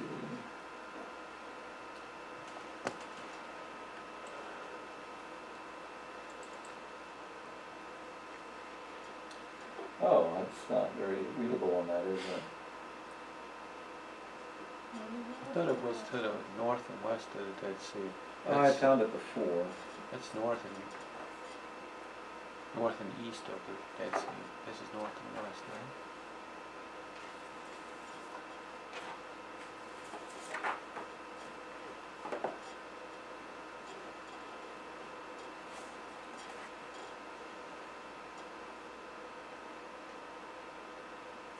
Okay. Straight north, so here's the way the patriarchs here, the main ridge route. So Jerusalem, and then going straight north, we get to the central Benjamin Plateau. Here's Ramah. This is where Elijah lived. Yeah. Okay, here in Ramah. Gibeah is right here, that's where Saul lived. And then Mizpah is right at the north end of it, right here at the top of it. That's Mizpah of Benjamin. Benjamin.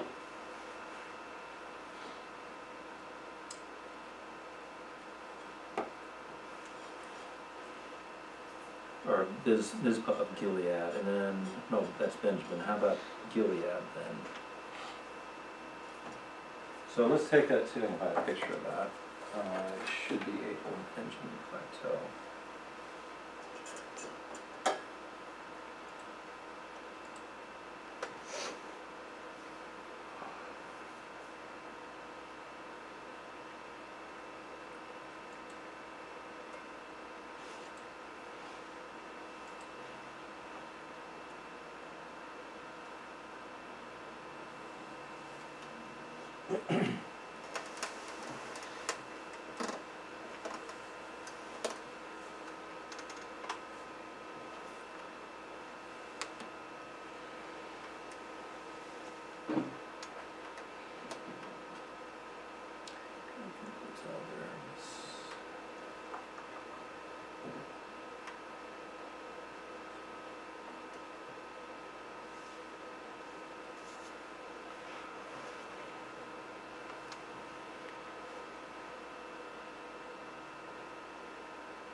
This is Gibeon. That's where Saul is. This is the modern city of Ramah. So this is the central plateau, comes up this direction. That's why it's all laid out there. So Mizpah would be up this area. What's This is this? where Saul was when he was king. That's Yes. Corinth. Yeah, it looks Huh? like it's, you know, Well, it's a tell. So they've excavated different things. There's agriculture all around here. This is an aerial shot. I have a shot from Nabi El Samuel, which is where they think Samuel was born, which is a little hill just across the valley from this, like here, looking up that way, which is a little flatter. But this is fairly flat coming back through here. This is the modern city of Ramah, or Palestine. So Samuel high would have been that that is. close when he's like, Yeah, leaves Saul and says, "I'll never see you again." yeah, He it's just just like 3 miles. went downhill. It's like, as I said, from here, you could see over there. Is that You have good terraced? eyesight. Huh? Is that terraced? yeah, that's what This has become terraced. Okay. It's been used extensively for agriculture. It's also been excavated several times. Is that private land or government land, or there's so much It's excavation going on? That's a good It's a question. mixture. The problem is anytime you find anything archaeological, The government then takes it. the government has a right to it, and until they're done with it, you can't use it. Really? So, yeah, so it's almost like anytime they wanna build anything in Israel, in Jerusalem especially, it's like, we'll plan it, it'll be 5 years before we do anything, because They'll as soon as find they sink our something, first right? thing, they have to do all their archaeological investigations, then they can finally build. But it's yours after that. It's years after that. But they have found some amazing things, like, one of the places we went in Claimed on was, the burnt house, and it was a priest's house in Jerusalem over in the area where all the priests lived, which would be just to the west of the Temple Mount, over on, it's a slight hill coming up from the Central Valley. And they were gonna build a building, and they sunk a shaft, and like, okay, we found all this stuff. Well, in it was all this stuff documenting the destruction of Jerusalem. So I mean, it's pretty interesting what they've been able to do. So then they shore it all up, and then they build on top of basically a platform. They build over all this stuff, so they preserve it, and you build on top of it. So there's the houses and everything, buildings all on top, and this is now all underground. So yeah, it's pretty amazing what they do. A man's greed.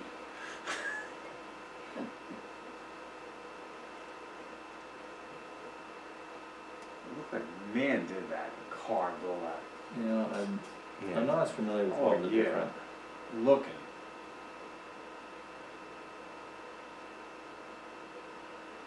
I guess we're showing that. Oh, now it's a modern highway. This is the Beth Horon Ridge. Now they've built a road on it. But this is the ancient way they go. Back up in here is the ridge.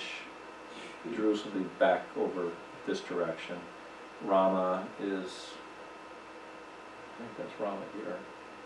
But this was a common way. You'd either go into the valleys and walk, or you'd take the ridge route.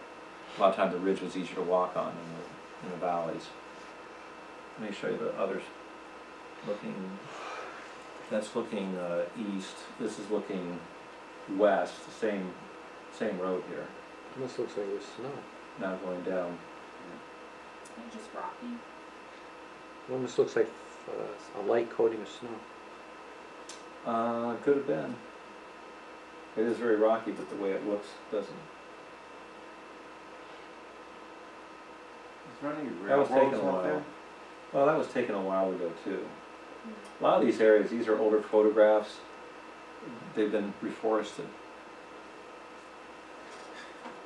Let's see the Any plan. Metro North out there?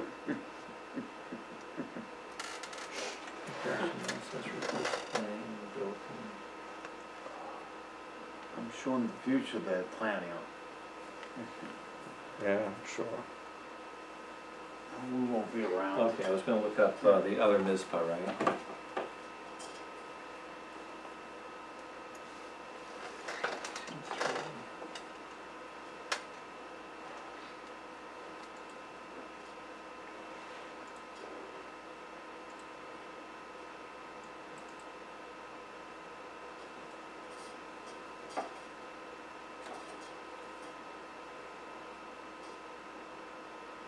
Right one.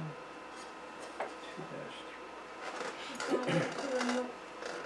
Top right of the Dead Sea, just under that blue line. I can't read anything. Just, yeah, if I can find it, there it is, right there. Yeah. Okay. Says the a difference, question mark one next is to it. here, and the other Why'd you ask the hardest question? would be here. One's on this ridge route, so they're across from each other. Why the question mark? Because it may not be there? Because they're thinking that may be it, but a lot of times in archaeology you can't necessarily prove everything you would like to prove. Yeah. Yeah, I see a lot of question marks actually. So they don't want to state something with an absolute.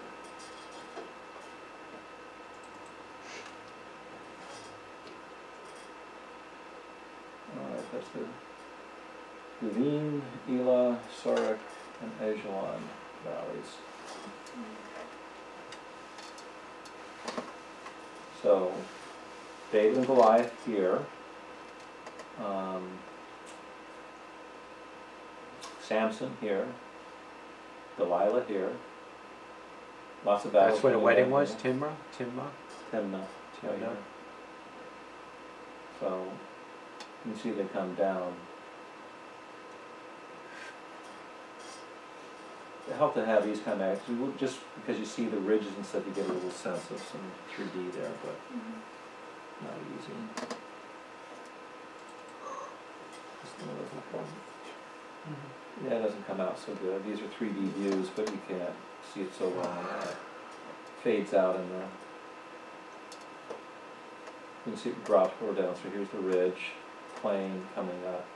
So a lot of the activities when they're coming, if they're either coming up the ridges or they're dropping down here and then trying to travel, are going up and over and across, or along the coastal highway, or from a north-south view. You can see it's just like a trench. So in the wilderness, it gets pretty wide to hide in the wilderness. Hard to find you. And it's fairly desolate now.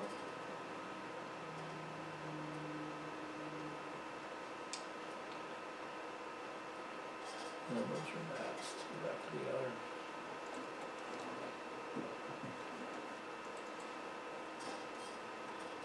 Yeah, it's modern cities. Jaffa, Tel Aviv. It's a modern port. And a lot of Tel Aviv has gotten very big.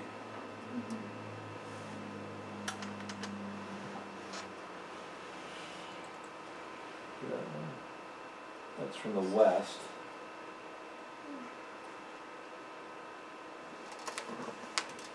So Mount of Olives. Yeah, it's a Mount of Olives, right? Right here. Dropping off into Jericho would be here. The old city Temple Mount, City of David coming down this direction.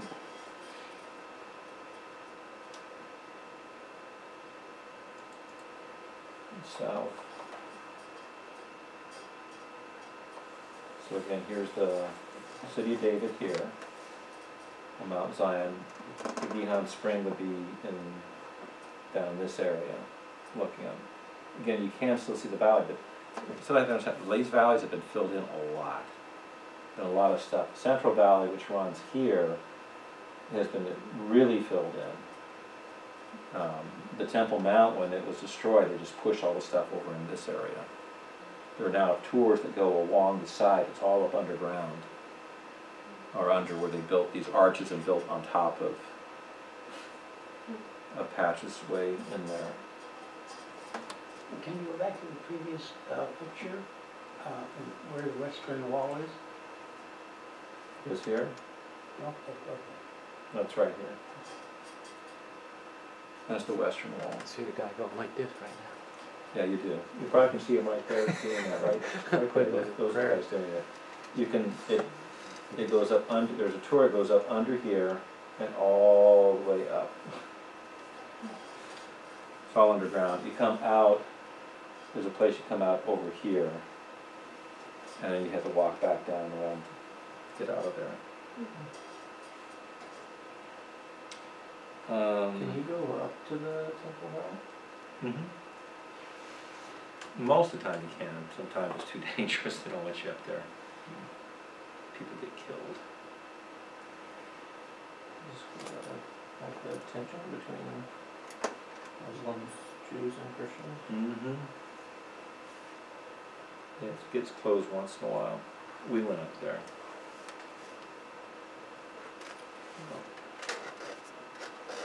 I'll have to put all this together to something a little more reasonable. Because I'm not sure what all they have. As far as accessory Dead Sea, no. Elah Valley of Shunem. Well, let's look at Hula Valley. That's Mount Hermon. And remember we talked about Hazor? Hazor was a Philistine city that was captured and burned by Joshua. And then later, it's, has to be it has to be taken out again by, one of the judges. That's on this side looking up. It's be like right below us. These are the fields, and just south of that. But you see a wide open valley going up north. This is the Golan Heights here, or Bashan. And when that was controlled by Jordan, or Syria rather, they would launch rockets from here and cannon fire. So you'd be working your fields and you're getting shelled. And Israel's not going to give that back. Belongs to Israel anyways, but defense-wise, they need to have that. Otherwise, they're sitting ducks in here. The water there, that's the part of their irrigation system, or is that natural? That's part of their irrigation They put system, that- but there are natural lakes in this whole area. They just take advantage of it and enlarge it, put roads around it. Because the major rivers, Jordan River starts up in these areas and flows out, down, and around. So, no, it's amazing the kinds of things they do with that. The Jordan River, used so much for irrigation that not a lot gets to the Dead Sea anymore, and the Dead Sea. Hardly anything. And it's been used several times by the time it gets there. It's sort of like the Colorado River. By the time it gets to Mexico, in the Bay of California, I think they was the guess. It's been used 3 times. Oh, wow. Before it gets down there. So unfortunately for Mexico, it tends to pick up a lot of salts before it gets down there, so it makes it difficult. This is the upper Jordan River. So looking down south, I think that's, yeah, that would be south. So this is looking south down toward the Hula Valley. So it comes out from the mountains and comes down, and then of course This must be a picture from quite a while ago. It's not about. well, here it is from the upper Jordan going down into the Sea of Galilee here. So it comes down and it drops quite a bit coming down into the Sea of Galilee. Water irrigation. So, and they irrigate, they're very careful with their water, but they can do a lot. So this is down quite a bit down below the Hula Valley, which I just showed you.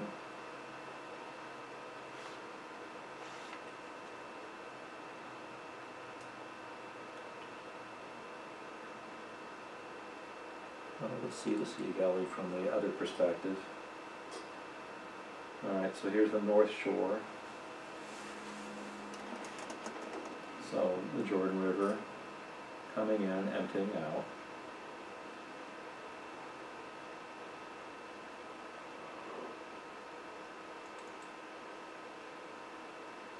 This is the Golan Heights. This is over on the east side. In fact, the place we stayed was just north of this.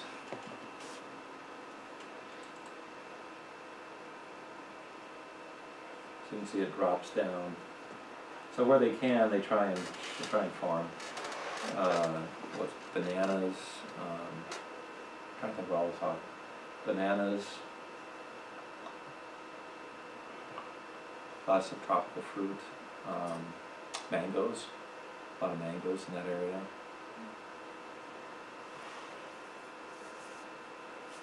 This is the Kersey Cliffs. This is where later on Jesus and the pigs, all the swine. That's this area here. Now, understand though that the Sea of Galilee is a lot lower than it used to be.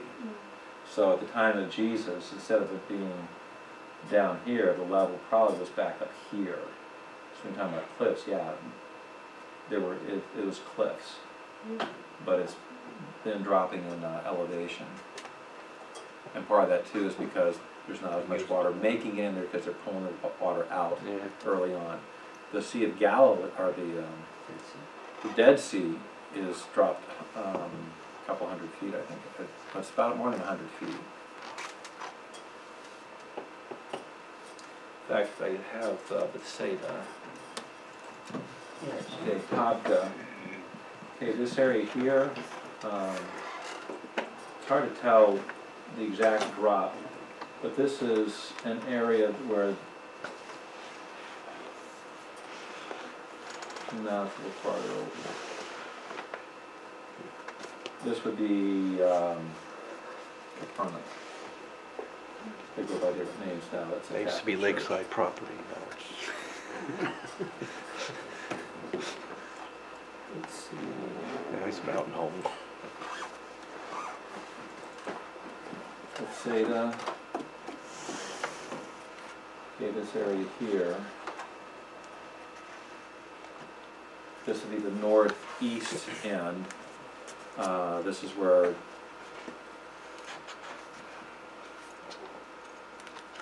I went from one end to the other. We'll get to the New Testament. It was the northeast end. I was looking to see if they had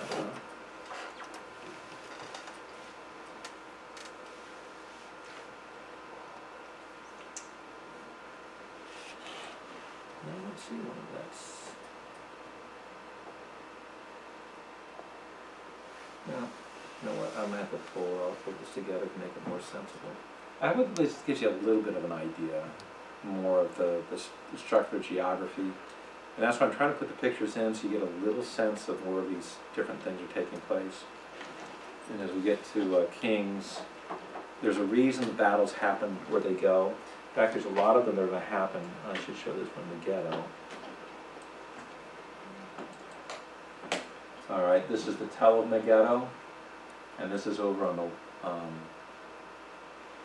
southwest side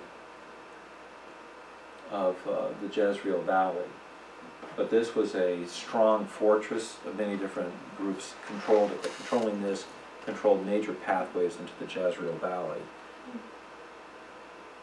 And the Jezreel Valley is a big, wide open plain. This is taken from the hill just before Nazareth, looking at Mount Tabor, Mount Moriah, and then on the other side of this valley extends this way and then back down around that way. So let's have a map up.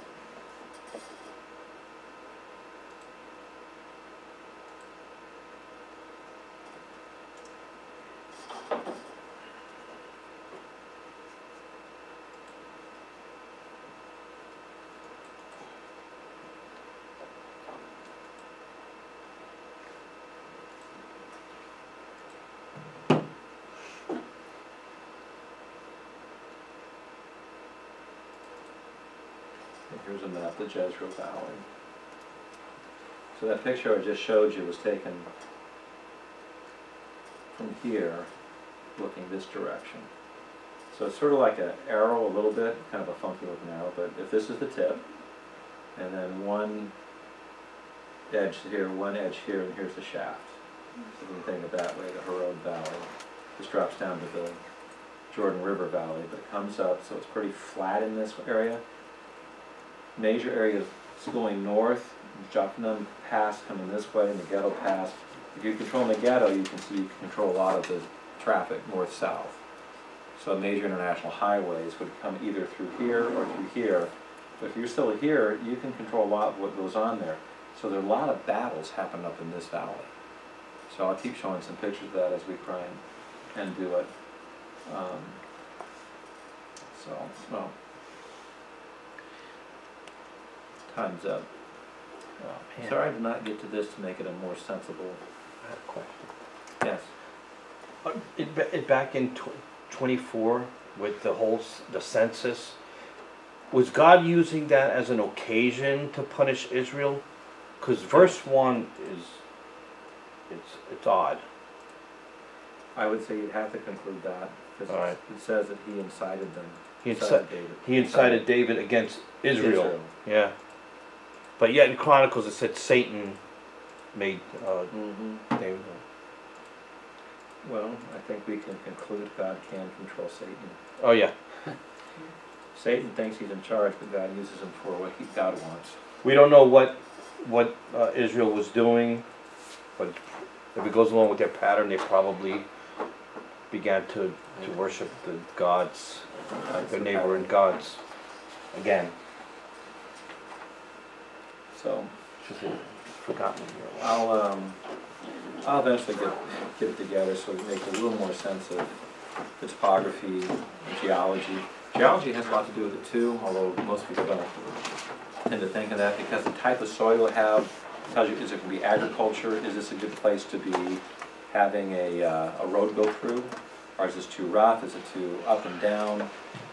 Problem with traveling along the Dead Sea area is you have all these wadis. So you're going along fine, and then you have this huge canyon. It could be 10 feet, could be 20, could be 40 feet deep. It's just sheer because the way the water cuts through it. And you got to find your way down there and then find a way to climb back up. So it's this stuff, and it's sheer, so it's not like a gentle valley going up and down. So that's why a lot of times the international highways go on the ridges, not along like a lake shore or something, because of these cuts coming through. And you know that yourself, just even driving, how many bridges, if you're going along a coastal route, because there's all these rivers you got to cross, and if it's a place where it's steep going into it, it's deep ravines you got to cross. As you get into the coastal area going up towards Mount Carmel, that area was swampy. In fact, now they have fish farms up there. They've taken advantage. We have a lot of water here, so they raise tilapia up there. But in ancient times, it's muddy, it's swampy, and it's full of malaria. So they tended not to go that way, so they cut inland and come up through Megiddo, which is why that was a more important pass in ancient times than where they come in on the other route. So all those things start making sense of why things happen exactly where they did. It's not happenstance. There's a reason for it. So eventually sometime I'll get that together. Haven't been able to do it yet. So I hope that was helpful. So let's pray for little James. Don't know all what's going to him, but I guess he's up at the hospital. I'll find out probably tomorrow what's happening. With James. Got pneumonia. He might have pneumonia. He's at the hospital. It's a long story, but Jimmy was kind of intervening. They're supposed to have court today, and that kept getting delayed. Again. That's the second time this time week. as well, he has a fever, so Jimmy met Jamie at the doctor's office to what was going on, and they couldn't figure out what's wrong, so sent for blood tests, and then Randy just said they were admitting him into the hospital with possible pneumonia, but that's not confirmed, so I don't know. Don't know what's going on. A lot of shenanigans going on too. Father, thank you for your blessings to us, and Father, gaining some insight and understanding of how all these stories from so long ago actually play out. And it is difficult for us because even like reading the life of David, that's 40 years covered in a little over an hour. And a lot of these events are hard to place exactly in time sequencing, and so it leaves us a little confused, and yet at the same time, you've given us the information we need to understand his character, the major events in his life, that we might follow as a good example, but also giving us clear understanding of the evils that went on around him, and even his own failures, that we might take heed and not follow those footsteps. Father, we do ask your mercy on little James Ryan, as don't know what's exactly going on him. He's at the hospital. Thank you for his mercy to him, that he's getting the appropriate medical care, and they can't figure out what's going on, that he can be restored to health. We continue to ask that you bring conviction where it needs to be brought, that there be a reconciliation between Jimmy and Jamie as well. Father, that you can be glorified in a marriage that is falling apart, being put back together, but only you can do it, because we know it's going to take a lot of repentance and forgiveness. In Jesus' name, amen. Amen.